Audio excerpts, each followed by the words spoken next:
University మంచి భవిష్యత్తు కోసం తెలుగు విద్యార్థులు ఇష్టపడే యూనివర్సిటీ. కాల్ 9059052378 9059052379.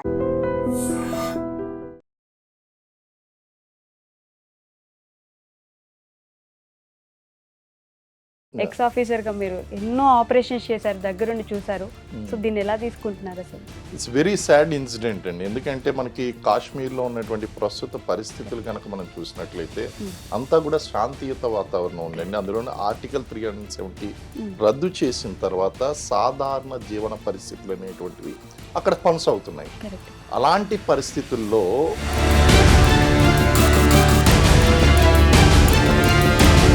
అమాయకులైనటువంటి సాధారణ పౌరుల్ని మట్టు పట్టడం అనేటువంటిది చాలా శోచనీయమైనటువంటి విచారించదగినటువంటి అంశం అండి.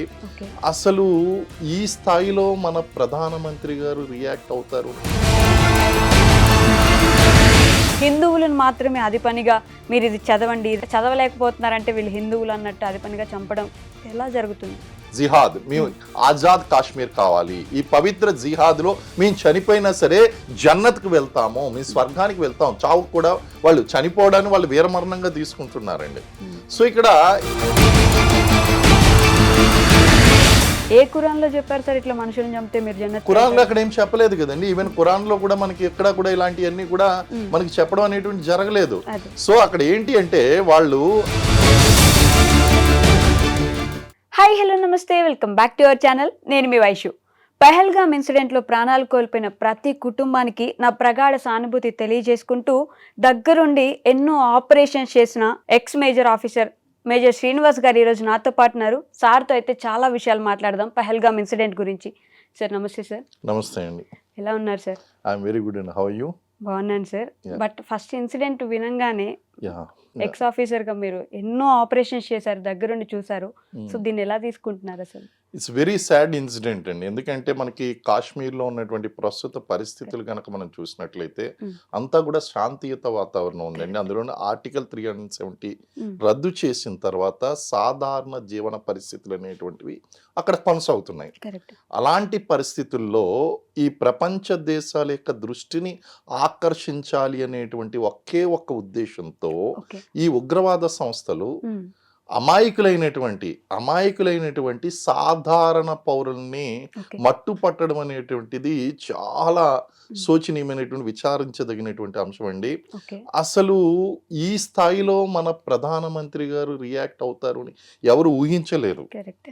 రీజన్ ఏంటి అంటే అక్కడ భద్రతా దళాల మధ్య మరియు ఈ యొక్క ఉగ్రవాదుల మధ్య నిరంతరం ఆపరేషన్స్ జరుగుతూనే ఉంటాయి. ఉగ్రవాదులు చనిపోతూ ఉంటారు, అలాగే ఆర్మీ జవాన్లు ఆఫీసర్లు కూడా వీరమరణం పొందుతూనే ఉంటారండి.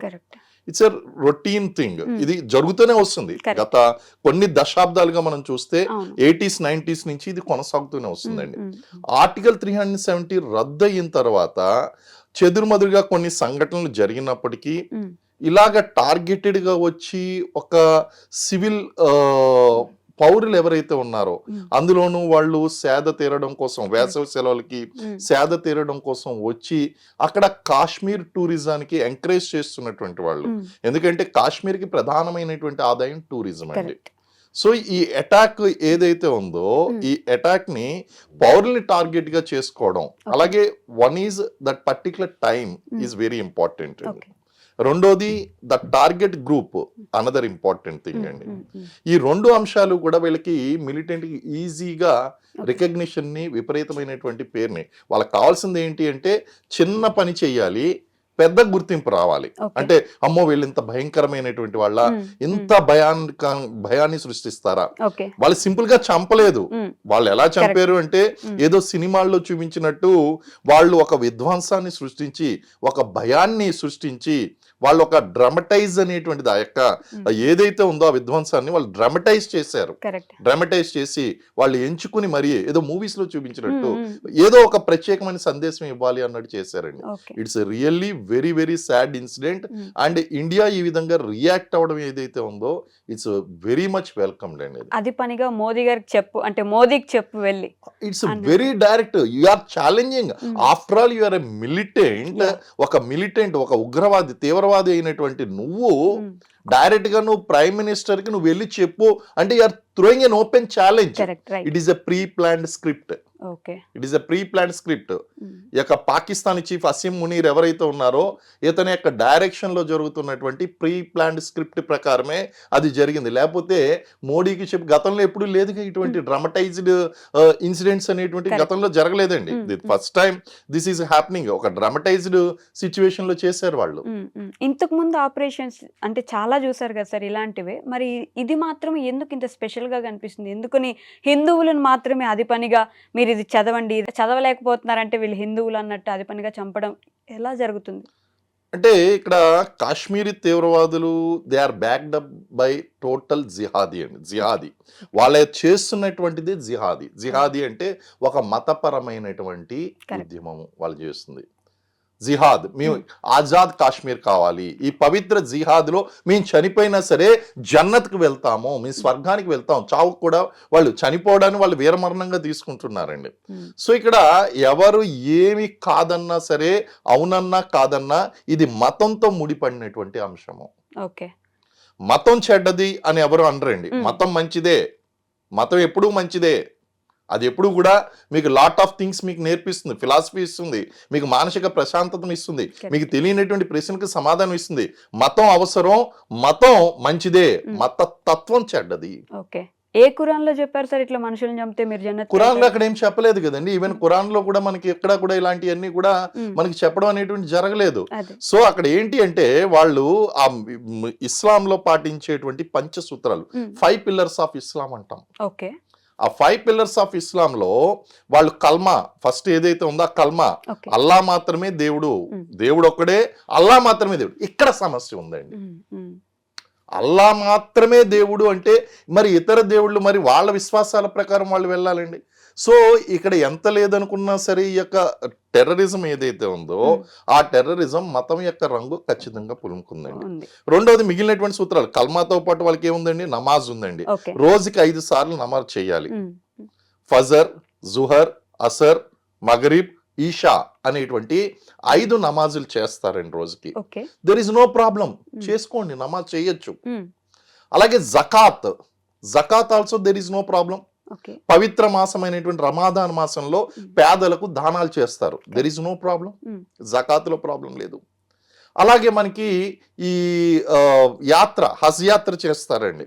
హజ్ యాత్రలో ఏమాత్రం కూడా ప్రాబ్లం లేదు. సో మరి ఇందులో ప్రాబ్లం లేనప్పుడు మరి టెర్రరిస్టులు ఇంత ప్రశాంతంగా ఉన్నటువంటి గొప్ప మతాన్ని ఎందుకు టెర్రరైజ్ చేస్తున్నారు? జిహాద్ ప్రకటించి ఆ జిహాద్ తో మతాన్ని ఇంక్లూడ్ చేసి మత తత్వాన్ని ఎందుకు స్ప్రెడ్ చేస్తున్నారు? Live and let live policy. నీ మతం మీకు గొప్పది, ఆయన మతం ఆయనకు గొప్పది. సో మతం ఎప్పుడు చెడ్డది కాదండి, మత తత్వం.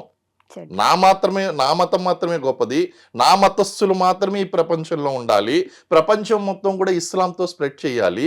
ఇవన్నీ కూడా మనకి మధ్యయుగం నుంచి జరుగుతున్నటువంటిది. రీసెంట్ గా మనం ఆ మూవీ కూడా చూసాం, చావా మూవీ.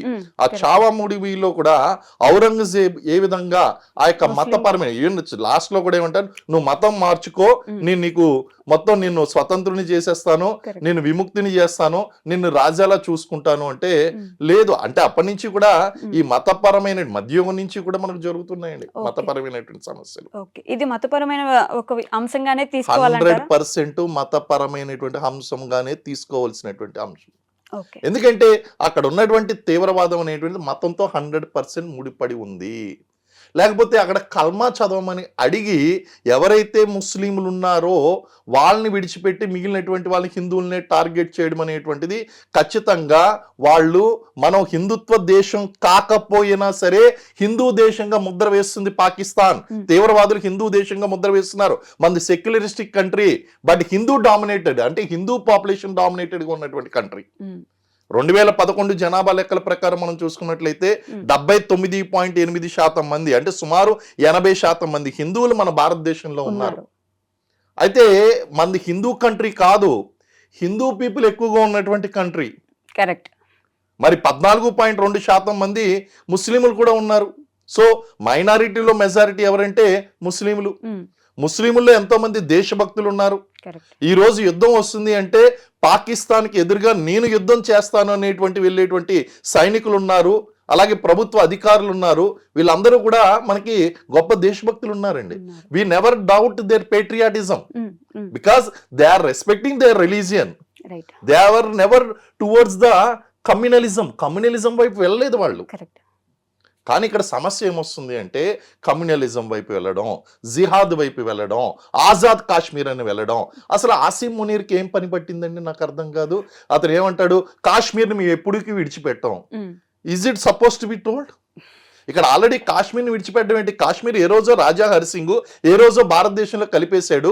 ఆ రోజు జరిగినటువంటి ఒప్పందం ఏదైతే ఉందో జవహర్లాల్ నెహ్రూకి అండ్ రాజా హరిసింగ్కి, మీ పాకిస్తాను ఇటు కాశ్మీర్ మీద దాడి చేస్తూ ఉంటే ఆయన భారతదేశం యొక్క సహాయాన్ని అర్థించి ఆ సమయంలో ఆయన స్వతంత్రంగా ఉన్నటువంటి యొక్క కాశ్మీర్ సంస్థానాన్ని భారతదేశంలో కలిపేశాడు.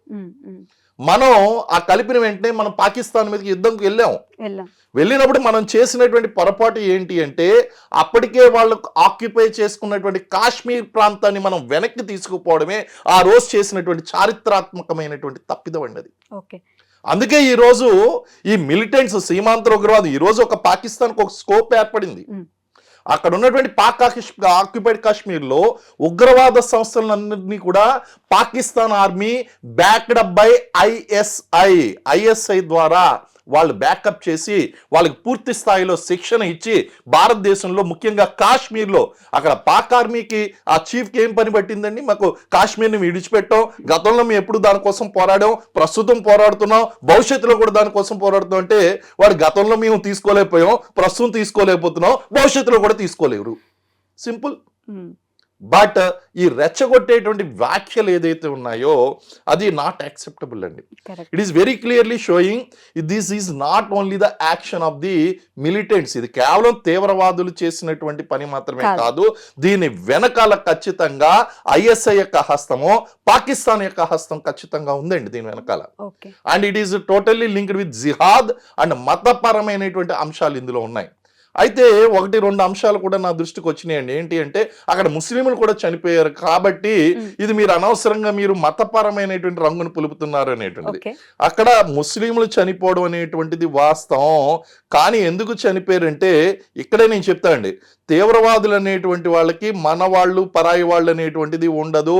అవసరమైతే వాళ్ళ అస్తిత్వానికి దెబ్బ కొడితే కనుక ప్రమాదం జరిగితే సొంత వాళ్ళని కూడా చంపుతారు అన్నదానికి ఇదే ఇన్సిడెంట్ ఉదాహరణ. ఎందుకంటే అక్కడ గుర్రాలను అద్దెకిచ్చేటువంటి వ్యక్తి ముస్లిమే. మరి అతన్ని ఎందుకు చంపారు అని అడుగుతున్నారు కదా. ఎందుకు చంపారంటే అక్కడ వచ్చినటువంటి వాళ్ళందరినీ కూడా లోకలైట్స్ ఉన్నారు, అక్కడ ఉన్నటువంటి మిలిటెంట్స్లో లోకలైట్స్ ఉన్నారు, వాళ్ళని రికగ్నైజ్ చేయగలుగుతారు, వాళ్ళని రికగ్నైజ్ చేస్తే రేపు పొద్దున మళ్ళీ వాళ్ళ ప్రాణాలకు ప్రమాదం అని చెప్పి ఇతను రికగ్నైజ్ చేయగలిగినటువంటి వ్యక్తి ముస్లిం అయినప్పటికీ కూడా చంపేశారు. అదే విధంగా ఇక్కడ సెంటిమెంట్స్ చూడండి, జనాల యొక్క సెంటిమెంట్స్ కూడా చూడండి. ఆ సెంటిమెంట్స్ కూడా లోకల్లో ఉన్నటువంటి వాళ్ళందరూ కూడా ఒక రకంగా ఇప్పటికీ కూడా అంటే నెమ్మదిగా తగ్గుతుంది, కానీ దే ఆర్ ప్రో పాకిస్తాన్. ఆ ప్రో పాకిస్తాన్గా ఉండడం గల కారణం ఏంటి అంటే మనం పాక్ ఆక్యుపైడ్ కాశ్మీర్ మనం తీసుకోకపోవడం వల్ల ఆ రోజు మనం తీసుకుని ఉంటే ఈ సమస్య పాక్ ఆక్యుపైడ్ కాశ్మీర్ తీసుకోవడం లైన్ ఆఫ్ కంట్రోల్ వచ్చింది. ఈ లైన్ ఆఫ్ కంట్రోల్ నియంత్రణ రేఖ ఏదైతే ఉందో నియంత్రణ రేఖ అవతలేమో వాళ్ళ చుట్టాలు ఉండిపోయారు, వాళ్ళ బంధువులు ఉండిపోయారు, వాళ్ళ సోదరులు, వాళ్ళ పెదనాన్నలు, చిన్నాన్నలు, వీళ్ళందరూ కూడా అక్కడ అటువైపు ఉండిపోయారు, వీళ్ళేమో ఇటువైపు ఉండిపోయారు. వీళ్ళ మనసు ఎప్పుడు కూడా అక్కడే ఉంది. సో ఇప్పుడు పిఓకే ఎక్కడుంది? పాకిస్తాన్ దగ్గర. మమ్మల్ని కూడా పాకిస్తాన్ లో కలిపేయండి. అసలు కాశ్మీర్ మందా కాదా సార్? ఇప్పుడు ఇండియా 100% మందండి, మనకు ఆ డౌటే రాకూడదు. అసలు 100% కాశ్మీర్ మనదే. కారణం ఏంటి అంటే ఆ రోజు జరిగినటువంటి ఒప్పందం, ఆ రోజు స్వతంత్ర దేశంగా ఉండొచ్చుగాక రాజా హరిసింగ్ తో జరిగినటువంటి ఒప్పందం ఏదైతే ఉందో దానికి ఆయన రిక్వెస్ట్ చేసినటువంటి కాశ్మీర్కి స్వయం ప్రతిపత్తి కల్పించాలి అన్నటువంటి ఒకే ఒక్క అభ్యర్థనని గౌరవిస్తూ మనం ఆర్టికల్ 370ని మన ఇండియన్ కాన్స్టిట్యూషన్ లో ఇంక్లూడ్ చేసాం. కాశ్మీర్ మంద కాబట్టి ఇన్ని సంవత్సరాలు బట్టి మనం అక్కడ ఇన్ని లక్షల కోట్ల రూపాయలు నష్టం వచ్చినప్పటికీ అక్కడ విపరీతమైనటువంటి ఆయుధ సామగ్రి అక్కడ స్పెండ్ చేస్తున్నాం, మొత్తం మన భద్రతా దళాలన్నింటినీ కూడా ఇన్వెస్ట్ చేస్తున్నాం. కాశ్మీర్ అనేటువంటిది ఎప్పటికైనా సరే ఆ పాక్ ఆక్యుపైడ్ కాశ్మీర్ కూడా మనం తెచ్చుకోవాలి వెనక్కి. కారణం ఏంటి అంటే మన సమస్యకి అందరికీ ప్రధానమైనటువంటి కారణం పాక్ ఆక్యుపైడ్ కాశ్మీర్. కాశ్మీర్ మాత్రమే కాదు, పాక్ ఆక్యుపైడ్, దాని పేరే పాక్ ఆక్యుపైడ్ కాశ్మీర్. ఆ పాకిస్తాన్ ఆక్రమిత కాశ్మీర్ ఏదైతే ఉందో దాన్ని ఖచ్చితంగా మనం వెనక్కి తీసుకురావాల్సినటువంటి సందర్భం ఉంది. ఈ సందర్భం అయితే గనక చాలా ఎగ్జాక్ట్ సందర్భం అని కూడా నేను అంటాను. ఎందుకంటే ఇలాంటి అవకాశాలు ఇచ్చినటువంటిది ఎవరో కాదు, ఈరోజు ఆ యొక్క దాడి చేయడం వలన ఆ అవకాశాన్ని భారతదేశానికి పాకిస్తానే వచ్చి స్వయంగా అవకాశాన్ని ఇచ్చినట్టు అయిందండి. కరెక్ట్. అండ్ కాశ్మీర్ మనదని ముందు ఇండియన్స్ నమ్మాలి. ఈ ప్రతి ఒక్కరు ఆంధ్రాలో ఉన్న, తెలంగాణలో ఉన్న మనదే. దెర్ ఈస్ నో ఇండియన్స్ అంటే మీకు ఇక్కడ ఉండండి, వీఆర్ ఆల్రెడీ ట్రస్టింగ్. ఎవరు నమ్మడం లేదు అంటే, నమ్మడం కాదండి, ఎవరు సపోర్ట్ చేయడం లేదు అంటే అక్కడ ప్రో పాకిస్తాన్ కాశ్మీర్లో ఉన్నటువంటి కొంతమంది, అందులో శ్రీనగర్ వ్యాలీలో ఉన్నటువంటి కొంతమంది వాళ్ళు ఏం చేస్తున్నారంటే పాకిస్తాన్ సపోర్ట్ చేస్తున్నారు. మేము కూడా అక్కడికి వెళ్ళిపోతాం. అక్కడ సమస్య ఉందండి. కాబట్టి వాళ్ళందరినీ నియంత్రిస్తున్నాం అండి.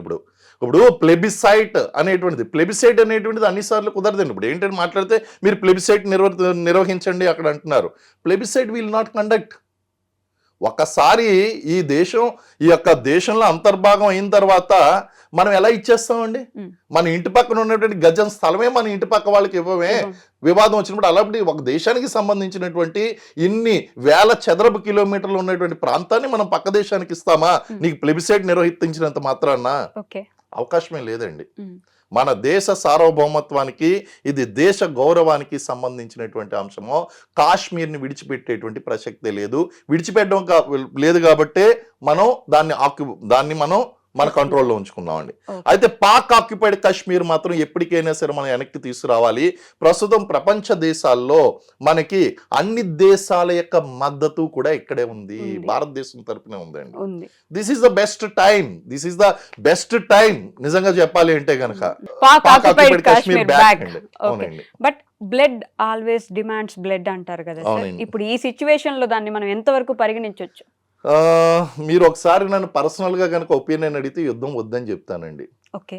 కానీ జరిగినటువంటి సిచ్యువేషన్స్ బట్టి మనకు ప్రొఫెషనల్ గా ఆలోచించమంటే అవసరమైతే రక్తం చిందించి అయినా సరే ఆ పాక్ ఆక్యుపైడ్ కాశ్మీర్ వెనక్కి తీసుకురావాలి అని చెప్తాను.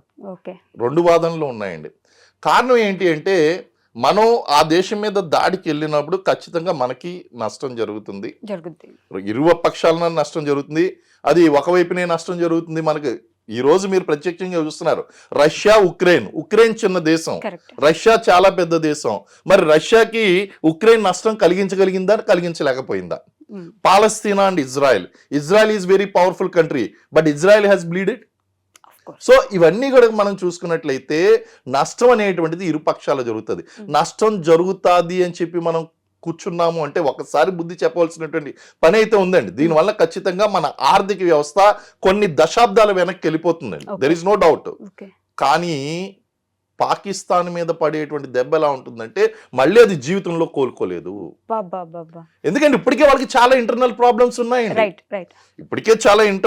ఉన్నాయండి, అలాగే మనం వీళ్ళు చేసినటువంటి పిచ్చి పని ఏంటి అంటే, సరిగ్గా ఇక్కడ అమెరికా ఉపాధ్యక్షుడు వస్తున్నటువంటి టైంలో ప్రపంచ మీడియా యొక్క దృష్టిని ఆకర్షించాలని ఈ దాడి చేయించడం ఎలా అయిపోయిందంటే, ఇప్పుడు సింపుల్ గా వాళ్ళు ఊహించినటువంటి విషయం ఏంటంటే ఈ సింధు నదీ జలాలను కట్టడి చేసేయడం. దీనివల్ల half of the Pakistan will be dry. ఆహార భద్రత సమస్యను ఎదుర్కొంటారు వాళ్ళు, ఫుడ్ కరువు ఎదుర్కొంటారండి. అక్కడ వాళ్ళ ఆర్థిక వ్యవస్థ చిన్న భిన్నం అవుతుంది. ఇప్పటికే చాలా చిన్న భిన్నంగా ఉంది. మన భారతదేశంతో కనుక పోల్చుకున్నట్లయితే అక్కడ పాకిస్తాన్ లో ఏంటి అంటే కనీసం వాళ్ళు ఒక 50-60 సంవత్సరాల వెనకబడి ఉన్నారు. స్వతంత్రం వచ్చినప్పుడు భారతదేశంలో ఎలాంటి పరిస్థితులు ఉన్నాయో అలాంటి పరిస్థితులకు దగ్గరగానే ఉన్నారండి పాకిస్తాన్లో ఇప్పటికీ కూడా. వాళ్ళ ట్రాన్స్పోర్ట్ సిస్టమ్ చూడండి, పబ్లిక్ ఫెసిలిటీ సిస్టమ్ చూడండి, ఇవన్నీ కనుక చూస్తే ఇక్కడ మనం గుర్రాల మీద లేకపోతే వీటి మీద ఇప్పటికీ కూడా వాళ్ళు గాడిదల మీద ప్రయాణిస్తారండి. They travel and donkeys. ఆ బార్డర్ లో చూస్తూ ఉంటాం కదా, వాళ్ళు గాడిదల మీద, వాళ్ళు దే జస్ట్ ఏదో గుర్రాల మీద వెళ్తున్నట్టు వెళ్తూ ఉంటారండి. ఆ డాంకీ కార్ట్స్ వెళ్తూ ఉంటాయి ఇవన్నీ కూడా. So their economy is very very poor అండి. అలాగే పాకిస్తాన్ నిజంగా మనం వాళ్ళు ఇబ్బంది పెట్టినట్టు మనం ఇబ్బంది పెట్టాలి అంటే అక్కడ బెలూచిస్తాన్ ఆల్రెడీ ఉంది. బెలూచిస్తాన్ రెవల్యూషనరీ ఆర్మీ, వాళ్ళని తీసుకుని వచ్చి బెలూచిస్తాన్ లిబరేషన్ ఆర్మీ ఏదైతే ఉందో BLA అని, దాన్ని ముందుకు తీసుకొచ్చి మనం కూడా చెయ్యాలంటే వాళ్ళకి ప్రాబ్లం క్రియేట్ చేయొచ్చు. అంత దాకా ఎందుకండి, ఈ తాలిబాన్ ఎవరైతే అధ్యక్షుడు ఉన్నాడో ఆయన కూడా ఏమన్నాడు, పాకిస్తాన్ ఈ విధమైనటువంటి పని చేయడం అంటే వాళ్ళు పెంచి పోషిస్తున్నటువంటి మిలిటెంట్ సంస్థలు కూడా పాకిస్తాన్కి మద్దతు ఇవ్వడం లేదు. ఆశ్చర్యకరమైనటువంటి విషయం. ఓకే. మరి ఈ లష్కరీ తయ్యబా అనవసరంగా వీళ్ళు రెచ్చగొట్టడం వలన, అసీం మునీర్ వీళ్ళందరూ రెచ్చగొట్టడం వలన రెచ్చిపోయి, ఆల్రెడీ ఆయన కూడా ఉన్నాడుగా లష్కరీ తయ్యబా యొక్క అధ్యక్షుడు, ఆయన కూడా ఈ విధ వివాదాస్పదమైనటువంటి స్టేట్మెంట్లు ఇవ్వడం, దాని యొక్క అనుబంధ సంస్థ TRF ఈ యొక్క పని చేయడం, ఇదంతా కూడా చకచక జరిగిపోయినాయి. ఓ రకంగా చెప్పాలంటే they did a most unexpected foolish action of their history అండి. ఓకే. ఇప్పుడు మనం ఒక దశాబ్దం వెనక్కి వెళ్ళినా పర్లేదు, ఖచ్చితంగా పాకిస్తాన్ వాళ్ళు మొత్తానికి డిమాలిష్ అయిపోవాల్సిందే అన్నట్లు ఉన్నారు కదా ఇండియాలో ఒకటే ఒక ప్రశ్న అండి. ఇప్పుడు చాలా మంది ప్రజల సెంటిమెంట్స్ అన్ని కూడా ఎలా ఉంటాయంటే యుద్ధంకి వెళ్ళాలంటే వెళ్ళాలి అని. ఒకటే ప్రశ్న అడుగుతాను, ఆ యుద్ధంలో బాంబు వచ్చి నీ ఇంటి మీద పడితే నీ ఇల్లు కూలిపోద్ది, నీకు ఓకేనా? నష్టానికి నువ్వు సిద్ధంగా ఉన్నావా? ఎందుకంటే అది కూడా ఉంటుందండి ఇక్కడ. సెంటిమెంట్స్ ఒకటే కాదు. ఇప్పుడు మీకు చెప్తున్నా డైరెక్ట్ గా అక్కడ ఉన్నటువంటి వెస్టర్న్ కోస్ట్ ఏదైతే ఉందో, ఆ వెస్టర్న్ కోస్ట్ ఉన్నటువంటి గుజరాత్ కానీ, రాజస్థాన్ కానీ, లేకపోతే ఆ మహారాష్ట్ర కానీ, ఈ ప్రాంతాలన్నీ కూడా ఎఫెక్ట్ అవుతాయండి వార్ వస్తే. వాళ్ళు ఆల్రెడీ వాళ్ళ గోరీ మిజైల్స్ ఇవన్నీ కూడా రెడీగా పెట్టు కూర్చున్నారు. ఆ మొత్తం బార్డర్ అంతా కూడా స్ట్రెంథన్ చేసుకుని ఉన్నారండి. అలాగే మనం కూడా మిజైల్స్ ని కాశ్మీర్ తీసుకుని వెళ్తున్నాం. అలాగే ఈ రోజు వచ్చినటువంటి న్యూస్ ఏంటంటే సైనికుల యొక్క మొత్తం వాళ్ళ యొక్క సెలవులు రద్దు చేశారు, వెనక్కి పిలిపిస్తున్నారు. అంటే యుద్ధానికి ముందు కనిపించేటువంటి సూచనలు అన్ని కనిపిస్తున్నాయండి. ఆల్మోస్ట్ ఆల్ మనం యుద్ధం వైపు అడుగులు వేసేస్తున్నాం. ఎందుకంటే పాకిస్తాన్కి రెండో దారి లేదండి. ఎప్పుడైతే వాళ్ళు ఊహించినటువంటి జరిగింది, ఇన్ని సంవత్సరాలు బట్టి మనం ఆ యొక్క ట్రీటీని, సింధు నదీ జలాల యొక్క ఒప్పందాన్ని గౌరవించి మనం ఇస్తుంటే వాళ్ళ హక్కుగా భావించారు. ఆ పశ్చిమ నదులు ఏదైతే ఉన్నాయో ఆ నదులన్నీ కూడా భారతదేశం కనికరించడం వల్ల వస్తుంది అని కాదు, వాళ్ళ హక్కుగా భావించారండి. దాని వల్ల ఏం జరిగిందంటే ఈ రోజు మన దేశంలో పుట్టినటువంటి నదీ జలాల మీద ఆ పట్టు అనేటువంటిది మనమే కోల్పోయాం. ఇది ఎవరికీ తెలియనటువంటి అంశం అండి ఇన్ని సంవత్సరాలు బట్టి. ఈ నదీలు జలాలన్నీ కూడా భారతదేశంలో పుట్టాయి, భారతదేశంలో పుట్టి పాకిస్తాన్లోకి వెళ్తున్నాయి. ఈ యొక్క ఒప్పందం చేసుకోవడం వలన హక్కు ఎవరికి వెళ్ళిపోయిందంటే వాళ్ళు దాన్ని ఏంటంటే, నువ్వు గతంలో ఇచ్చావు కదా ఇప్పుడు ఎందుకు ఇవ్వవు? ఇప్పుడు ఏమవుతుందంటే మీరు రెంట్కు ఉండగా ఒక 50 సంవత్సరాలు 60 సంవత్సరాలు అయితే వాళ్ళకి హక్కుగా మారిపోతుందండి. అలాగే ఇది కూడా ఎలా తయారైందంటే ఇన్ని సంవత్సరాలు బట్టి వాళ్ళకి ఈ నదీ జలాలు అనేటువంటి ఇవ్వడం వలన ఎలా జరిగింది అంటే వాళ్ళకి ఇది ఒక హక్కుగా మారిపోయింది. దాంతో వాళ్ళు ఏమంటున్నారు, ఈ నదీ జలాలను మాకు తిరస్కరించినట్లయితే మా మీద యుద్ధం ప్రకటించినట్లే, మీ యుద్ధానికి సన్నద్ధంగా ఉన్నాం, ధీటైనటువంటి జవాబు చేద్దాం. మాటల యుద్ధం నడుస్తుందండి, రెచ్చగొడుతున్నారు. సింధు నది జలపాతం మనవి కదా, అవి మనం ఒప్పందం చేసుకోవడం వల్ల ఇచ్చేవండి 1960s లో. ఇప్పుడు అది ఆపడం వల్ల ఎంత వరకు ఇబ్బంది పడతారంటారు పాకిస్తాన్? డ్రాట్ ఒకటి కంపల్సరీ వస్తుందండి, డెఫినెట్ గా వస్తుంది. వాళ్ళ ఎకానమీ ఖచ్చితంగా ఎఫెక్ట్ అవుతుందండి. అండ్ యుద్ధం చేసే స్థాయికి పాకిస్తాన్ వెళ్ళింది అంటే దాని యొక్క ఇంపార్టెన్స్ అర్థం చేసుకోండి. మనం వేరే ఆప్షన్ వదిలిపెట్టలేదు. మనం ఎన్ని రకాలుగా టైట్ చేయాలి. యూరీ సంఘటన జరిగింది, పుల్వామా సంఘటన జరిగింది. ఏ సంఘటన జరిగినప్పుడు కూడా మనం ఎప్పుడు కూడా వీటిని ట్రీటీలో రద్దు చేయలేదండి. First time in history we have done it. So వాళ్ళు అవసరమైతే మేము యుద్ధం చేసుకున్నా సరే నీళ్లు తెచ్చుకుంటా ఉంటున్నారు. మోదీ గారు ఎలా తీసుకోబోతున్నారు అంటారు? ఇప్పుడు ఆయన తీసుకున్న యాక్షన్లు ఆల్రెడీ ఏవైతే తీసుకున్నారో ఆల్రెడీ పాకిస్తాన్ లో వణుకు పుడుతుండొచ్చు ఈ పాటికే, బట్ నెక్స్ట్ ఎలాంటి స్టెప్ తీసుకోబోతున్నారు అంటారు? ఖచ్చితంగా ఇప్పుడు ఆల్రెడీ మనం యుద్ధం వైపు అయితే అడుగులు వేసామండి, సన్నద్ధత అయితే నడుస్తుంది. కొన్ని ఇండికేషన్స్ ఉంటాయండి. వార్ యాక్చువల్ గా ఇదంతా కూడా మీరు ఇద్దరు వ్యక్తులు దెబ్బలాడుకున్నప్పుడు ఎలా ఉంటదంటే నిన్ను కొడతాను ఆల్మోస్ట్ ఆల్ మీదకు వెళ్తారు, కొట్టుకోకపోవచ్చు. ఇప్పుడు కూడా ఏం జరుగుతుందంటే కొంత సన్నద్ధత నడుస్తుందండి. There are clear cut indications కొన్ని ఉంటాయండి. ఆ ఇండికేషన్స్ ఒకటి సెలవులు రద్దు చేయడం, రెండోది ఆ బార్డర్ లో ఉన్నటువంటి స్ట్రెంత్ ని పెంచడం. అది ఆల్రెడీ పాకిస్తాన్ చేయడం మొదలు పెట్టేసింది. మనం ఇప్పుడు దాన్ని చూసి మనం కూడా ఇప్పుడు ఏం చేసాం, ఈ సంఘటన తర్వాత బార్డర్ లో సీజ్ ఫైర్ ఓపెన్ అయిపోయిందండి. సీజ్ ఫైర్ అంటే ఏంటి, మీరు ఫైర్ చేయొద్దు, నేను ఫైర్ చేయను. ఇప్పుడు ఎప్పుడైతే ఈ రెండు దేశాల మధ్య టెన్షన్ మొదలైందో సీజ్ ఫైర్ అనేటువంటిది ఉల్లంఘించాం. వాళ్ళు ఉల్లంఘించారు, మనం ఉల్లంఘించాం. వాళ్ళు ఫైర్ చేశారు, మనం రిటాలియేట్ చేస్తున్నాం. సో అక్కడ బార్డర్ లో ఇప్పుడు కంటిన్యూస్ గా దీపావళి నడుస్తుందండి. అక్కడ వాళ్ళు కాలుస్తున్నారు, ఇక్కడ మనం కాలుస్తున్నాం. రోజు దీపావళి అంటారు చూడండి, ఆ టైప్ లో అక్కడ మనకి నడుస్తుంది. బార్డర్ అంతా కూడా సీజ్ ఫైర్ అయిపోయింది, కాల్పులు జరుగుతున్నాయండి. బట్ పాకిస్తాన్లో ఆల్రెడీ మనం వస్తాం ఖచ్చితంగా ఇప్పుడు వాళ్ళ మీద యుద్ధానికి కానీ లేదంటే ఏదో ఒకటి మనం చేస్తామని వాళ్ళు ఆల్రెడీ కొంచెం లోపలికి వెళ్ళిపోయి జాగ్రత్త పడుతూ ఉండే సిచ్యువేషన్స్ ఉండుంటాయి కదా. కొంచెం టైం తీసుకొని నిదానంగా వెళ్ళి దెబ్బ కొట్టడం ఓకే అంటారా, లేదంటే ఇప్పుడే వెంటనే జరగాల్సిందే అంటారు? ఎస్, డెఫినెట్గా ఏంటి అంటే అండి, శత్రువు ఆదమరిచి ఉన్నప్పుడు దెబ్బ కొట్టడం అనేటువంటి బాలాకోట్ స్ట్రైక్ కూడా అలాగే చేసాం. Okay. So that is definitely a tactical decision. కానీ అంత సమయం మనం పాకిస్తాన్కి ఇవ్వలేదు. ఇప్పుడు కరెక్ట్. మనం సమయం తీసుకుని వాళ్ళు ఆదమరిచి ఉండి మనం చేసేది. వాడు ఇప్పుడు వచ్చేస్తున్నాడు, వాడే ముందుకు వస్తున్నాడు, పాకిస్తానే ముందుకు వస్తుందండి. కారణం ఏంటి అంటే ఇక్కడ నదీ జలాలు అనేటువంటి ఆగిపోయినాయి. కరెక్ట్. వాళ్ళని ఉక్కిరి బిక్కిరి చేస్తున్నాం, కార్నర్ చేస్తున్నాం. మూలన పెట్టి కొట్టినటువంటి పిల్లి తిరగబడుతుంది. పిల్లికి ఇంక వేరే ఆప్షన్ లేదు, మీద పడడం తప్ప. పాకిస్తాన్ పరిస్థితి అదే అయిపోయిందండి. ఇప్పుడు వాళ్ళకి ఆప్షన్ లేదు ఇప్పుడు. ఎందుకంటే సైలెంట్ గా ఉన్నా నష్టం జరిగిపోతుంది, యుద్ధానికి వెళ్ళినా నష్టం జరుగుతుంది. వెళ్ళినా నష్టమే వాళ్ళకి, యుద్ధం చేసినా నష్టమే, చేయకపోయిన నష్టమే. ఆప్షన్ లేదు. చాలా డిప్లొమాటిక్ గా ఈ డెసిషన్స్ అనేటువంటిది పైకి కనిపించినంత ఈజీ కాదు. So it is very crucial అండి, వెరీ క్రూషియల్గా వాళ్ళని కార్నర్ చేయడం అనేటువంటిది జరిగిందండి. అయితే ఎగ్జాక్ట్ యుద్ధం వస్తుందా లేదా అన్నదానికి కొన్ని ఇండికేషన్స్ ఉంటాయి. మనం స్టెప్ బై స్టెప్ వెళ్తున్నాం. ఇప్పుడు ఈ రోజు కనుక చూస్తే ఆయన ఇమీడియట్ గా ఏం చేశారండి, ప్రధానమంత్రి గారు ఆ యొక్క సౌదీ పర్యటన రద్దు చేసుకున్నారు. రద్దు చేసుకుని ఎక్కడికి వచ్చారండి, మన క్యాబినెట్ మీటింగ్ ఇమీడియట్ గా కండక్ట్ చేశారు. తర్వాత కొన్ని డెసిషన్స్ జరిగినాయి, వార్నింగ్స్ కూడా ఇచ్చారు. తర్వాత మోడీ గారు ఎప్పుడు కూడా లేనిది ఒక మాట ఆయన అన్నాడు. ఆయన ఇంగ్లీష్ లో స్పీచ్ ఇవ్వడండి, హిందీలోనే కదా మాట్లాడేది. సో ఆ టూర్ అనేటువంటిది బీహార్కి డైవర్ట్ చేసి, బీహార్ ప్రజలకు అర్థం అవ్వాలంటే హిందీలో మాట్లాడచ్చు, పాకిస్తాన్కి అర్థం అవ్వాలంటే హిందీలో మాట్లాడచ్చు. కాదు, entire world, wherever they are hiding, we go to them, we catch them, we kill them. Israel statement. Israel కూడా మొసాద్తో ఇలాంటి ఆపరేషన్సే కండక్ట్ చేసిందండి. ఇజ్రాయెల్ కూడా వాళ్ళు అటాక్ చేసినప్పుడు వాళ్ళ దేశం మీద ప్రపంచ దేశాల్లో ఎక్కడ ఉన్నా సరే వాళ్ళని వెతికి పట్టుకుని చంపుతామని చెప్పి శపథం చేశారు. అలాంటి శపథాన్ని ఈరోజు మన ప్రధానమంత్రి గారు చేశారండి. పరువు పోతుందండి.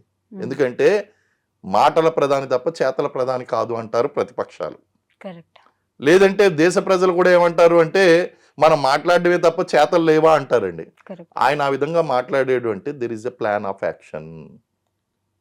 ఎవరు కూడా, అందులోనూ మోడీ లాంటి విజనరీ ఎవరైతే ఉన్నారో అలాంటి వ్యక్తులు అంత ఈజీగా లూజ్ టాక్ చేయరు. సో దోస్ వర్డ్స్ వాల్యూ ఉన్నాయండి, ఆ వర్డ్స్ కి చాలా వాల్యూ ఉన్నది. So he's very serious. Plan of action highly top secret కాబట్టి we may not be know ఎప్పుడు స్ట్రైక్ చేస్తారు, ఎలా స్ట్రైక్ చేస్తారు, ఎక్కడ స్ట్రైక్ చేస్తారు, యుద్ధానికి వెళ్తారా లేదా మేజర్ ఆపరేషన్స్ అనేటువంటివి కండక్ట్ చేస్తారా, సర్జికల్ స్ట్రైక్స్ చేస్తారా, ఇవన్నీ కూడా టాప్ సీక్రెట్స్ అండి. ఆ యొక్క సర్ప్రైజ్ విల్ నాట్ బి, ఆ సర్ప్రైజ్ ఉండాలండి. ముందుగా చెప్పేస్తే surprise will not be there. కాబట్టి ఆ టాప్ సీక్రెట్ డెసిషన్స్ ఉన్నాయి. ఆయనకు ఒక ప్లాన్ ఉంది. We can only analyse the things. So definite గా he's very serious about that. And also అక్కడ జరుగుతున్నటువంటి ఇండికేషన్స్ చూడండి. ఇంకా కొన్ని మీకు సీరియస్ ఇండికేషన్స్ చెప్తాను. మైన్ ఫీల్డ్స్ పెట్టినా, మైన్ ఫీల్డ్స్ అంటే మైన్ ఫీల్డ్స్ ఎప్పుడు పెడతామంటే యుద్ధానికి ప్రిపేర్ అయిపోయినప్పుడు మైన్స్ పెడతామండి. దానికి ఆర్డర్స్ వచ్చిన మైన్స్ కి కానీ, లేకపోతే అటు పాకిస్తాన్ హై కమిషన్ లో ఉన్నటువంటి భారతీయ రాయబారుల్ని ఎంప్లాయీస్ ని వెనక్కి పిలిపించిన, ఇక్కడ భారతదేశంలో ఉన్నటువంటి వాళ్ళని బయటికి తోసేసిన యుద్ధానికి ఇండికేషన్. ఆల్రెడీ జరుగుతున్నట్టునే కదా సార్. ఎక్కడ ఇంకా వాళ్ళని వెనక్కి పిలిపించలేదు కానీ ఇక్కడ ఉన్న పాకిస్తాన్ టూరిజం తగ్గించాం, వాళ్ళు తగ్గించారు, మనం తగ్గించామండి. కానీ 100% ఎంబసీ వేకేట్ చేసి వెనక్కి వెళ్ళిపోమని చెప్పలేదు కదా. రాయబారిని మన దేశం ఖాళీ చేసి, అంటే ప్రస్తుతం మనం ఇంటర్వ్యూ చేస్తున్నటువంటి సమయానికైతే అది జరగలేదు. జరిగితే అది ఇండికేషన్, ఇమీడియట్ ఇండికేషన్. ఎందుకంటే మరి వారు జరిగితే అక్కడ మన వాళ్ళు ఉండిపోతారండి, ఇక్కడ వీళ్ళు ఉండిపోతారు, లేదా వీళ్ళు పారిపోయి లేకపోతే వాళ్ళు ఉండిపోతే కష్టం. సో మనం వెనక్కి పిలిపించుకోవాలి యుద్ధానికి వెళ్లే కంటే ముందు అక్కడ. ఖచ్చితంగా అండి ఇండికేషన్ అండి, మేజర్ ఇండికేషన్. ల్యాండ్ మైన్స్ అయ్యి పెట్టడం మేజర్ ఇండికేషన్. బలగాలు ఆఫ్ కోర్స్ ఇవన్నీ మిగిలినవన్నీ కూడా ప్రిపరేషన్స్ జరిగిపోతున్నాయి అనుకోండి. ఈవెన్ 2002లో ఆపరేషన్ పరాక్రమ్కి మన ఆపరేషన్ పరాక్రమ్ నడిచిందండి. ఆ టైంలో కూడా మేము మైన్స్ లే చేసాం. ఓకే. అటు పాకిస్తాన్ బార్డర్ నిండా కూడా మైన్స్ లే చేసాం ఆపరేషన్ పరాక్రమ్లో. ఎందుకంటే పార్లమెంట్ మీద జరిగినటువంటి అటాక్కి ప్రతిఫలంగా. మరి అలాంటిదే ఇది అండి. అప్పుడు కూడా మన జాతి గౌరవాన్ని దెబ్బకొట్టారు. పార్లమెంట్ మీద అటాక్ జరిగిందండి. అప్పుడు కూడా యుద్ధానికి వెళ్ళిపోయినటువంటి వాళ్ళమే. అయితే అమెరికా ఆ శాటిలైట్ పిక్చర్స్లో స్ట్రైకింగ్ కోర్స్ ముందుకు అడ్వాన్స్ అవ్వడం చూసి వెనక్కి వెళ్ళమని చెప్పేసి మనకి అడ్వైజ్ ఇచ్చిందండి. ఓకే. ఇప్పుడు అమెరికా ఓపెన్గా స్టేట్మెంట్ ఇవ్వకపోయినా ట్రంప్ గారు మన వెనకాలే ఉన్నారని చెప్పేసి అది అందరికీ తెలిసినటువంటి విషయమే. Even Britain has openly made a statement, France has made open statement. మీరు భారత్ దీనికి సంబంధించి ఎటువంటి చర్య తీసుకున్నా మేము మద్దతు ఇస్తామని ఓపెన్ గా చెప్పేశారు ఈ రెండు దేశాలు. Israel is with us, Ukraine is with us, Russia is with us. China ఉండదు అంతే అండి. చైనా అటువంటివి ఉండవు. కానీ ప్రపంచంలో ఉన్నటువంటి మెజారిటీ కంట్రీస్ అన్ని కూడా మన వెంటనే ఉన్నాయి.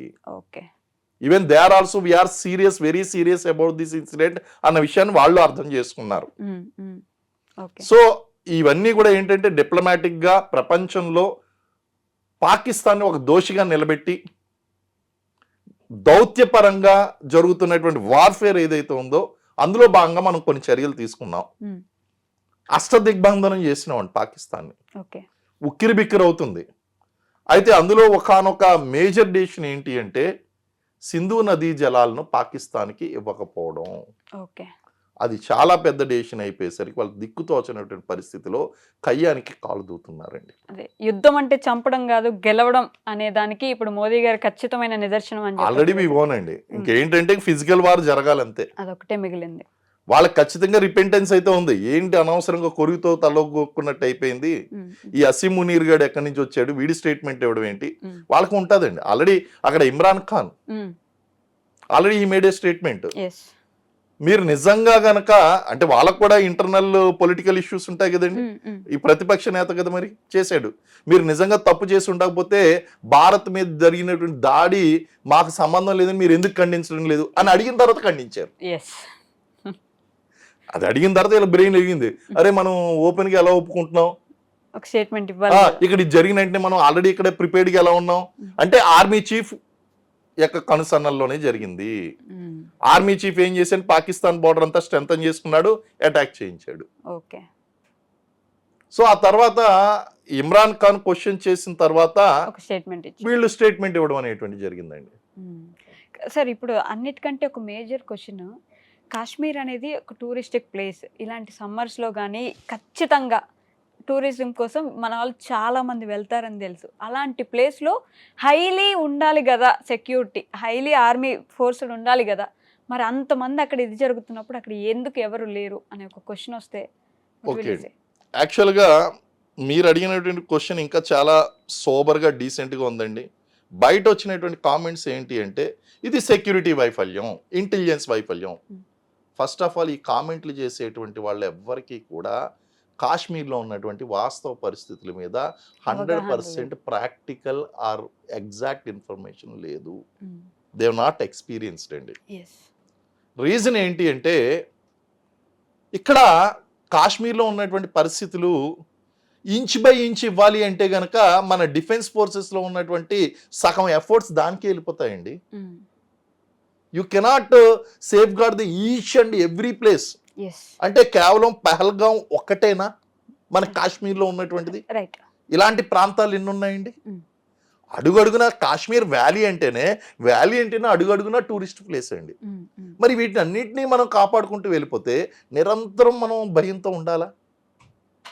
సో ఇది సెక్యూరిటీ వైఫల్యం అనేటువంటిది వాస్తవ పరిస్థితులు వేరండి అక్కడ. సో తెలియకుండా ఇది సెక్యూరిటీ వైఫల్యం అంటే నేను బీయింగ్ ఎక్స్పీరియన్స్ చేసినటువంటి ఒక మాజీ సెక్యూరిటీ పర్సనల్గా నేను ఏమంటానంటే దీన్ని పూర్తిగా నేను ఖండిస్తానండి. సెక్యూరిటీ వైఫల్యం అని మాత్రం నేను ఎప్పుడు there is a scope of improvement everywhere. Security అనేటువంటిది it is a consistent action, continuous effort,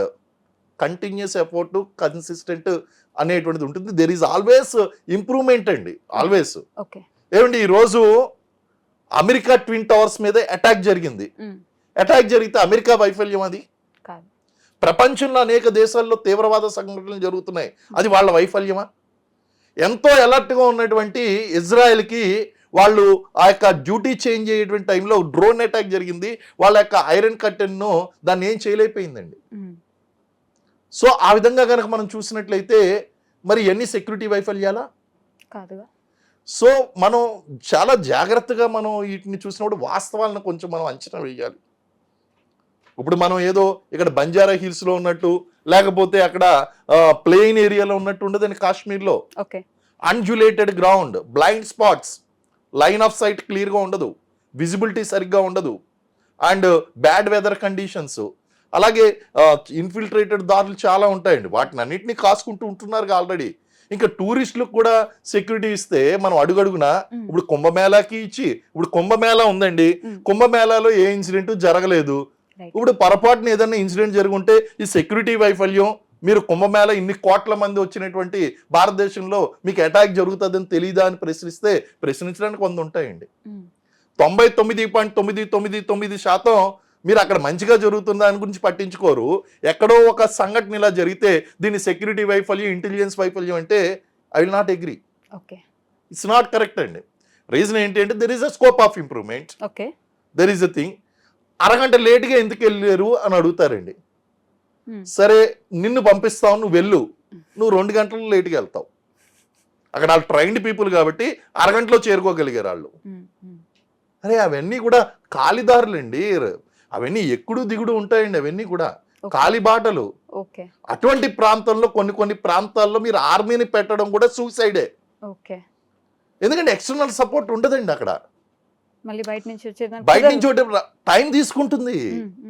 ఇప్పుడు మీరు సరేనండి వీళ్ళు చెప్పారు, వీళ్ళకి ఎటువంటి అనుభవం లేకుండా వీళ్ళు మాట్లాడారు అని చెప్పి అక్కడ మనం ఒక ప్లెటూన్ చాలా ఎక్కువ సెక్షన్ ఏదో పెట్టామండి. పెట్టిన తర్వాత వాళ్ళు ఒక సెక్షన్ పీపుల్ మీద ఒక 30 మంది దాడి చేశారు. ఏంటి వాళ్ళ పరిస్థితి? వెనకాల రీఎన్ఫోర్స్మెంట్ రావాలంటే అరగంట పడుతుంది. ఈ అరగంట లోపల వీళ్ళు బతుకుంటే బతుకున్నట్లు, లేకపోతే చనిపోతే చనిపోయినట్టు. So every place is not this thing అండి. అందుగురించే కదండి మేము బార్డర్లో ఉన్నటువంటి ప్రతి ప్లేస్ని కూడా ఫిజికల్గా మేము దాన్ని గార్డ్ చెయ్యము, పెట్రోలింగ్ ద్వారా కవర్ చేస్తాము, మళ్ళీ వెనక్కి వస్తాము, ఆ ప్లేసెస్ మళ్ళీ వెళ్ళి చూసుకుంటాం. ఇవన్నీ కూడా చూసుకుంటే అవన్నీ చేయాలండి. అవన్నీ కూడా ఎవరికి అర్థమవుతాయంటే ఒక డిఫెన్స్ పర్సన్కి, అక్కడ ఉన్నటువంటి యాక్చువల్గా జాబ్ చేస్తున్నటువంటి వాళ్ళకి తెలుస్తుందండి. డూ యూ థింక్ దట్ అక్కడ ఉన్నటువంటి colonels, brigadiers, major generals, commanders, RR battalions వాళ్ళకి తెలియదా ఈ విషయం? ఖచ్చితంగా తెలుసు. ప్రధానమంత్రికి తెలియదా అండి? అజిత్ దోవల్ గారికి తెలియదా? Everybody knows. ఓన్లీ థింగ్ ఏంటి అంటే అక్కడ పాసిబిలిటీస్, మనం ఏదైనా ఒకటి మాట్లాడినప్పుడు అక్కడ వాస్తవ పరిస్థితులు అనేటువంటి మనం చూసింది వేరు. I definitely can challenge. ఇప్పుడు ఎవరైతే ఈ విధంగా మాట్లాడుతున్నారో వీళ్ళలో 99% అక్కడ వాస్తవ పరిస్థితులు చూడనటువంటి వాళ్ళు, ఊహించుకున్నటువంటి వాళ్ళే. బార్డర్ అంటే ఒక కంచి ఉంటుంది, గన్ను పట్టుకుని నిలబడతాడు అవతల, ఇదంతా ఊహం అండి. వాస్తవాలు వేరేగా ఉంటాయి. సో ఇది ఇంటెలిజెన్స్ ఫెయిల్యూరు లేకపోతే స్కోప్ ఫర్ ఇంప్రూవ్మెంట్ ఆల్రెడీ ఎవరు వదిలిపెట్టరండి. స్కోప్ ఫర్ ఇంప్రూవ్మెంట్లో అది రెగ్యులర్ ఇంప్రూవ్మెంట్ నడుస్తూనే ఉంటాయి. వాటిని ఏ విధంగా గార్డ్ చేయాలి, ఏ విధంగా చూడాలి. సరే technology, yes there is a scope for technology develop చేసుకోవాలి. డ్రోన్ ద్వారా వచ్చి ఏదన్నా చూడడం వెళ్ళడం, లేకపోతే ఆ దారులు ఏమన్నా చూడడం, ఇలాంటి డ్రోన్ టెక్నాలజీ వచ్చింది, సీసీటీవీ కెమెరాలు వచ్చినాయి. ఇలాగ కొన్ని ఇంప్రూవైజ్డ్, దిట్స్ కంటిన్యూస్ డెవలప్మెంట్ అంటాను నేను. అంతే తప్ప ఒక ఇన్సిడెంట్ జరిగిన దాని తర్వాత డిఫెన్స్ ఫోర్సెస్ని లేకపోతే ఇంటెలిజెన్స్ ఫోర్సెస్ని ఫెయిల్యూర్ అనడం అనేటువంటిది కరెక్ట్ కాదు. ఇలాంటి ఒక పాయింట్లో ఆర్మీ అంటే సినిమాల్లో చూపించినట్టు ఉండదు, సినిమాల్లో ఏదో సూపర్ హీరోలా చూపిస్తారు, బయట అసలు అంత లేదు అనే కామెంట్స్ కూడా రేజ్ అయ్యి ఉన్నాయి సార్. మీరు ఖచ్చితంగా చూసే ఉంటారు. అది వాస్తవం అండి. సినిమాల్లో చూపించినట్టు ఉండదు ఆర్మీ. ఇప్పుడు నేను స్వయంగా ఫేస్ చేసినటువంటి ఎన్కౌంటర్ చెప్తాను మీకు. నేను చేసినటువంటి ఎన్కౌంటర్ కనుక మీకు సినిమాల్లో చూపించాలంటే నేను ఏదో గాల్లో ఎగురుతూ ఒక పెద్ద గన్ తీసుకుని వాడు నన్ను కాలుస్తున్నా సరే ఇలా తప్పించుకుని అలా తప్పించుకుని ఒక 10 మందిని 100 మందిని వేసేసి వచ్చేయడం అన్నట్టు చూపిస్తారు. అది కాదండి ఆర్మీ అంటే. మా ఇద్దరికి చావుకి బతుక్కి మధ్య, మా ఇద్దరికి మధ్య ఉన్నటువంటి తేడా 1 సెకండ్. నేను 1 సెకండ్ ముందు నా వెపన్ తీసి వాడిని కాలిస్తే వాడు చేస్తాడు, నాకంటే ముందు 1 సెకండ్ ముందు కాలిస్తే నేను చేస్తాను. సో ఆ విధంగా కనుక చూస్తే it is a mutual fight అండి. అది చాలా మనం మూవీలో చూపించినట్టు ఉండదండి అక్కడంతా కూడా. You have to save your self. మమ్మల్ని మనం కాపాడుకుంటూ ఉండాలి. ఆ యొక్క ఏదో ఒక రాయి చాట్నో ఏదో ఒక చాట్నో వెళ్ళాలి. ఈ లోపల వాడు ఏదైనా గ్రెనేడ్ ఇసిరితే లేకపోతే రాకెట్ లాంచర్ యూజ్ చేస్తే ఇట్ ఈస్ వెరీ ప్రాక్టికల్గా ఉండేటువంటి చాలా ఇదిగా ఉంటుందండి. అరే ఈయన పరిగెడుతున్నాడు, దాక్కుంటున్నాడు, అది కాదండి. First you have to save yourself, then kill others. మూవీస్లో చూపించినట్టు ఉండదండి అదంతా కూడా. ఇదంతా పర్సెప్షన్స్. ఇది కేవలం అందు గురించి నేనేమంటానంటే, ఇలా మాట్లాడేటువంటి వాళ్ళందరినీ కూడా అగ్నివీర్ పథకం వచ్చింది కదండి, ఇలాంటి పథకం ఏదో పెట్టి కొన్ని రోజులు అక్కడ పంపించి ఎక్స్పీరియన్స్ చేయించి అప్పుడు వాస్తవాలు మాట్లాడతారండి వీళ్ళు. అప్పుడు అందరికి నిజమేంటో అర్థం అవుతుందండి. అరే బుల్లెట్ నీ నెత్తిమించి దూసుకొస్తూ ఉంటే నువ్వు ఆ ముందు నుంచి అసలు చావును కూడా లెక్క చేయకుండా ముందుకు వెళ్ళడం ఎలాగో, is it so easy? Not at all. ఇప్పుడు అక్కడ మన కార్గిల్ వార్లో తెలుసండి, ఆ టైగర్ హిల్ కానీ లేకపోతే ఇవన్నీ క్యాప్చర్ చేసినప్పుడు ఖచ్చితంగా వీళ్ళు చనిపోతారని తెలుసు. అయినా సరే వాళ్ళకి తెలియనటువంటి విషయం ఏంటంటే నో లుక్ బ్యాక్, వెనక్కి తిరిగి రావడం అనేటువంటి తెలియదు. ఒక్క ఆర్డర్ అక్కడ ఇచ్చేటువంటి కమాండర్ ఇచ్చేటువంటి ఒక్క ఆర్డర్ మీద గో అండ్ అటాక్ అంతే. నేను చచ్చిపోతానని తెలుసు, ఫ్యామిలీ గుర్తురాదు, వెనకాల ఉన్న వాళ్ళు ఎవరు గుర్తురారండి.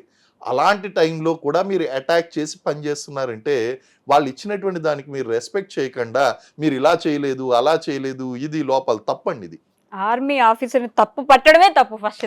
ఫస్ట్ ఆఫ్ ఆల్ అర్హత, what is your qualification to comment that? Do you know tactics? Do you know how many types of weapons are there? Do you know what is line of sight? What is bombardment? What is bunker drill? You don't know. అవన్నీ నీకు తెలియనప్పుడు నువ్వు ఇది తప్పు అని ఎలా చెప్తావు?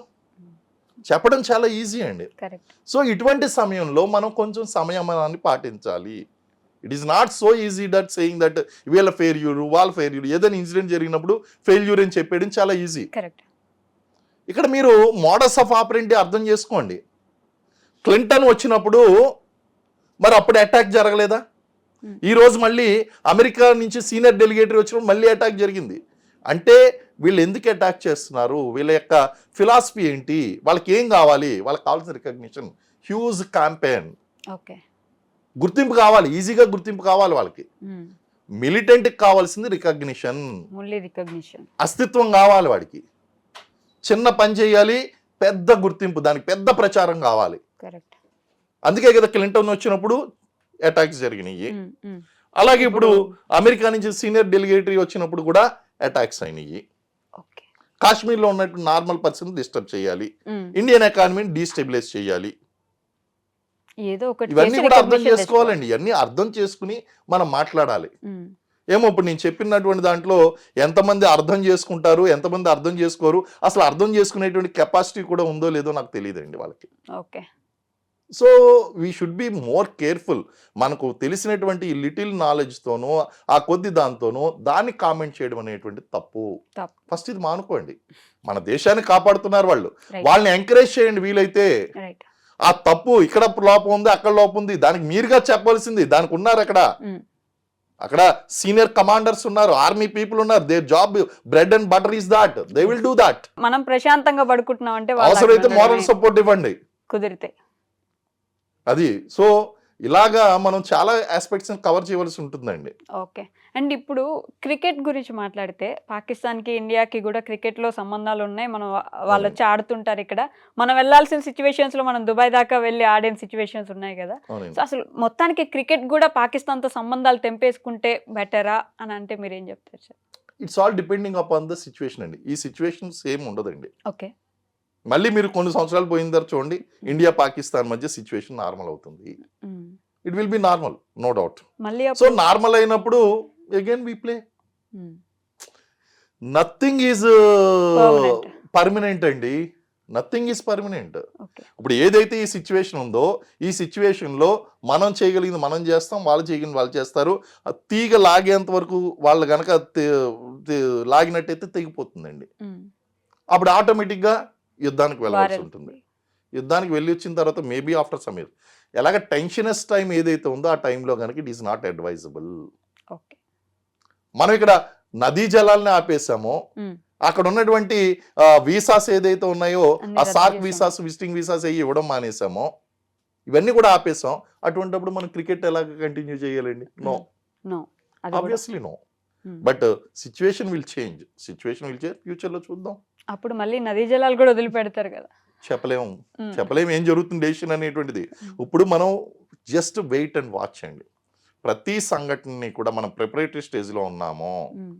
Incidents ఒక్కోటి డెవలప్ అవుతూ వస్తుందండి. అలాగే ఆల్ పార్టీ కాన్ఫరెన్స్, అఖిలపక్ష సమావేశం కూడా పిలవడం జరిగింది. ఇవన్నీ కూడా యుద్ధానికి ముందు ఓకే సూచనలు. ఫస్ట్ ఏం జరుగుతుందంటే రాష్ట్ర ప్రభుత్వాలు రద్దు అయిపోతాయి. రైట్. ఆర్టికల్ 352 ఇంప్లిమెంట్ అవుతుందండి. ఓకే అప్పుడు ఈ మాట్లాడుతున్నటువంటి వాళ్ళ యొక్క నోర్లన్నీ కూడా ఆటోమేటిక్ గా మూతపడిపోతాయండి. యుద్ధానికి ఆర్టికల్ సన్నద్ధం అవుతున్నట్టే. ఇంకా ఆర్టికల్ 352 వచ్చిందంటే ఇంకా no social media, nothing, everything is under control of president of India. Hmm. And president of India and వాస్తవంగా ప్రైమ్ ప్రైమ్ మినిస్టర్. అంతే అండి, వీళ్ళిద్దరే కనిపిస్తారు మనకి. ఇప్పుడు మోదీ గారు ఏం దెబ్బ కొడతారని చూడాల్సిందే మనం. Is taken it very seriously అండి. తీసుకోవాలి కూడా. ఎగ్జాక్ట్లీ. పాకిస్తాన్కి తెలియాలి అండి, పాకిస్తాన్కి తెలియాలి what India can do, what Yes. Maximum extent we can go అనేటువంటి విషయం తెలియాలి. So everything is going very perfectly. Okay చూద్దాం సార్.